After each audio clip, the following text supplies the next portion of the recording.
ভালো থাকার কোনো জাদুমন্ত্র লাগে না। ভালো থাকতে হলে সহজ সরল একটা মন লাগে। ডিপ্রেশন করা যাবে না, কোনো ডিপ্রেশনে যাওয়া যাবে না, অতিরিক্ত টেনশন করা যাবে না, সব কিছু নিয়ে ভাবতে হবে। তার জন্য ডিপ্রেশনে চলে যাওয়া যাবে না। অবশ্যই চিন্তা ভাবনা করে সব কাজ করতে হবে। মানুষের জীবনে অনেক ঘটনা থাকে, অনেক কষ্ট থাকে, অনেক অতীত থাকে, অনেক বর্তমান থাকে এবং ভবিষ্যতে অনেকে ভালো খারাপ থাকতে পারে।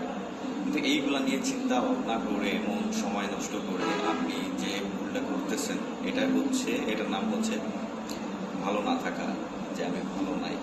ভালো থাকতে গেলে আপনাকে অবশ্যই ডিপ্রেশন ফ্রি হইতে হবে। ডিপ্রেশন ফ্রি হইতে গেলে যে কোনো কিছু নিয়ে অধিক চিন্তা ভাবনা করা যাবে না।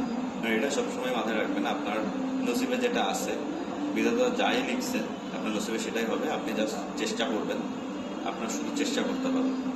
আরেকটা ব্যাপার, মানুষের বিভিন্ন কারণে মন খারাপ হতে পারে।